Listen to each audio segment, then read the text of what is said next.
तो कथाओं में अपने बच्चों को भी लेकर आओ, 4 बातें अच्छी सीखेंगे, अच्छी समझेंगे। क्योंकि कॉलेज में यदि कुछ सिखाया जा रहा है तो सिर्फ क्या, उदरम भरिणो जीवाः, पद्म पुराण कहता है, केवल पेट भरने की विद्या ही विद्यालयों में सिखाई जा रही है। बस कैसे अच्छी जॉब लग जाए, कैसे अच्छे महीने की तनख्वाह लग जाए, बस इससे ऊपर किसी ने आज तक सोचा ही नहीं कि इससे ऊपर भी कुछ लक्ष्य होते हैं। प्रेम से कहिए श्री राधे। पुरुष को तो छोड़ो, आजकल तो स्त्रियों को भी जॉब का बड़ा भूत सवार रहता है। बोलो राधे राधे। वैसे तो शास्त्र में स्त्री के जॉब के विषय में क्या लिखा है, अब हो सकता है किसी की आपकी परिस्थिति हो, किसी का पूरा ना पड़ता हो, तो दोनों जॉब कर रहे हैं, कोई बात नहीं, कीजिए। लेकिन माताओं ध्यान रखना, आपका जॉब का प्रभाव यदि आपके बच्चों पर और आपकी रसोई पर पड़ रहा है तो समझ लेना आपका भविष्य बहुत बुरा होने वाला है। क्योंकि जॉब अच्छी है, करो, लेकिन रसोई पे प्रभाव मत पड़ने देना। इसका क्या मतलब, मैं क्या कहना चाह रहा हूँ, मैं ये कहना चाह रहा हूँ, क्योंकि अब आप जॉब करेंगे तो स्वाभाविक है थक कर आएंगे तो स्वयं खाना नहीं बनाएंगे, काम वाली रख लेंगे, बाई रख लेंगे। जहाँ रसोई बिगड़ी, रसोई का भाव बिगड़ा, आप पूरे सब कुछ बिगड़ जाएगा। क्योंकि अन्न से मन बनता है, ये शास्त्र कहता है। जब हम अन्न ग्रहण करते हैं तो उपनिषद कहते हैं इतने हिस्से का रक्त बनता है, इतना हड्डी बनता है, इतना मज्जा बनता है, इतना धातु बनता है। और मन जब फिल्टर होकर जो उसका अंतिम जो अवस्था होती है अन्न की, अनाज की, उसका अंतिम हिस्से का मन बनता है। और ये बिल्कुल 100% सत्य है, इसको आप हल्के में मत लेना। आहार शुद्धौ सत्व शुद्धि, ऐसा शास्त्र कहता है। भीष्म पितामह से जब पूछा कि अरे अंतिम अवस्था में बहुत गोविंद का नाम ले रहे हो, जीवन भर तो खूब कन्हैया पे बाण चलाए तुमने, क्या पाखंड करते हो अंतिम समय में कृष्ण को याद करके आंखों से अश्रु बहाकर? यदि कृष्ण से इतना प्रेम करते हो तो पांडवों की तरफ से क्यों नहीं लड़े, क्यों कौरवों की तरफ से लड़े? उसमें कई कारण हो सकते हैं, महाभारत की कथा में भीष्म पर्व में वर्णन आता है। लेकिन भीष्म पितामह ने कारण तो कई बताए, लेकिन उसमें एक कारण ये भी बताया कि ये सारा का सारा दोष अन्न का था। बोले अन्न का?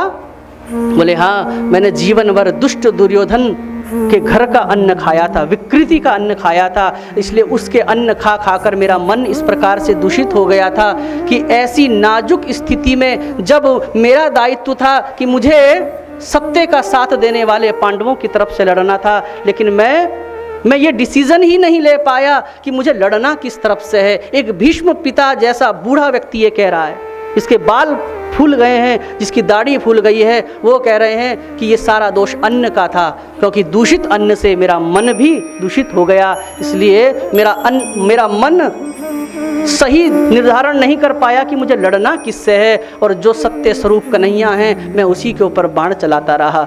जो हमारा इतना सम्मान गुरु तुल्य मुझे मानते हैं, मैं उस अर्जुन के प्राण लेने के लिए आतुर हो गया। ये सारा अन्न का दोष था। इसलिए अन्न ना बिगड़े हमारा, जॉब करो, अन्न से मन बनता है। क्योंकि जब हम बाई रखते हैं, मैं प्रैक्टिकली भी बता रहा हूँ, खाली शास्त्र की बात तक बताकर नहीं छोड़ूंगा, मैं पूरा बता रहा हूँ आपको।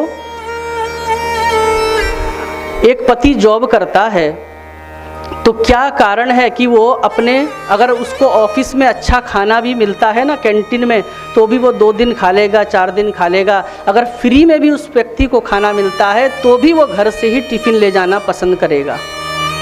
क्यों ले जाता है वो? उसका कारण क्या है?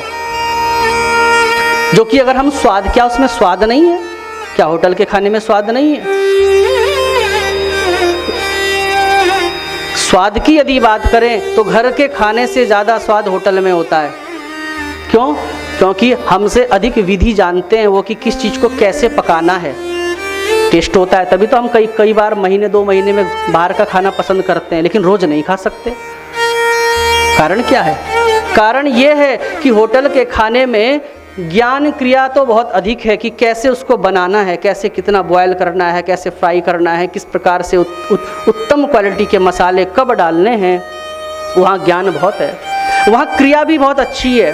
बहुत बढ़िया तरीके से बनाते। ज्ञान कैसे बनाना है, क्रिया भी बहुत अच्छी है, लेकिन जब तक ज्ञान, क्रिया और तीसरी चीज़ चाहिए श्रद्धा और भाव, श्रद्धा या भाव, तो वहाँ पर उस खाने में आप रोज टेस्ट का अनुभव नहीं कर सकते, क्योंकि वहाँ पर ज्ञान है, वहाँ पर क्रिया है, लेकिन उस बनाने में भाव नहीं है, क्योंकि जिसको वो दे रहा है वो उसके लिए कस्टमर है, आपसे ना तो उसका कोई लेना है ना देना है, वो पैसे के लिए आपको दे रहा है। वहाँ भाव की कमी है, इसलिए आप रोज़ होटल का खाना नहीं खा सकते। और हो सकता है आपकी पत्नी को बहुत बढ़िया खाना ना बनाना आता हो, लेकिन फिर भी आप घर का खाना पसंद करोगे, क्योंकि वहाँ पर क्रिया में थोड़ी बहुत हो सकता है 19-20 न्यूनता हो सकता है ज्ञान में भी न्यूनता हो, लेकिन वहाँ पर भाव प्रबल है कि मेरे पति आएंगे, मेरे बच्चे खाएंगे, तो हमारा शरीर बहुत सूक्ष्म तरीके से काम करता है। जब हम भाव से बनाते हैं कि मैं अपने लिए बना रही हूँ, तो एक वाइब्रेशन, एक रोमांच शरीर से निकलता है,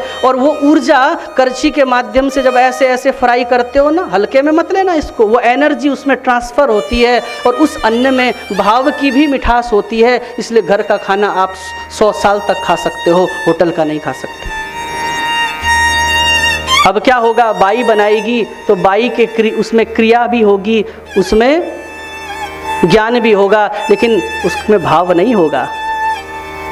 और आपने भाव नहीं दिया, तो भाव वाला भोजन बच्चों ने नहीं किया, तो फिर क्या होगा, बच्चे भाव से रहित हो जाएंगे। उनको न तो माता पिता की कोई भावनाओं की कद्र होगी, न अन्य चीज़ों की कद्र हो गई। फिर उनका माता पिता सब कुछ मोबाइल है। अगर मोबाइल में लगे हुए बच्चे को जरा सा माता पिता, आज के बच्चे जरा छेड़ के दिखा दें, ए बेटा चल मोबाइल उधर रख, जरा गिलास पानी पिला, ऐसे घुर्रा के देखेगा वो, क्योंकि भाव समाप्त हो चुका है।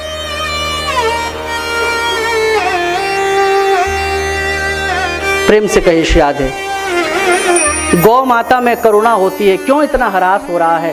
गौ माता में करुणा होती है। डॉक्टर भी कहता है अगर माँ का दूध नहीं बन रहा है तो सिर्फ गाय का ही दूध पिला सकते हैं। गाय माँ के दूध की पूर्ति करती है, गाय में करुणा होती है। लेकिन आज हम पैकेट का दूध जब पीते हैं, जरा सोचिए हमारा शरीर, बच्चों में वो भाव कहाँ से आ पाएगा? उस पैकेट के दूध में जो थोड़ा बहुत रहा भी होगा तो मशीनों के उससे रख के ही सब खत्म हो गया, नष्ट हो गया। तो बच्चों का भी क्या दोष है? दोष तो हमारा है कि हम कुत्ता पालना पसंद करते हैं, लेकिन हम गाय नहीं पाल सकते। दोष तो हमारा है। तो इसलिए आज से अगर किसी के बच्चे शराबी कबाबी भी बन जाए ना, आपको कभी उनको डांटने का हक नहीं है, क्योंकि दोषी आप भी हैं। आपने गाड़ी को, बंगले को तवज्जो दी, लेकिन आपने कभी ऐसी, आपका मन नहीं आया कि कोई ऐसी व्यवस्था करे कि हमको ये शुद्ध चीज़ें प्राप्त हों, दुग्ध शुद्ध हमको प्राप्त हो। प्रेम से कहिए श्री राधे। तो ऐसी हमको व्यवस्था करनी चाहिए।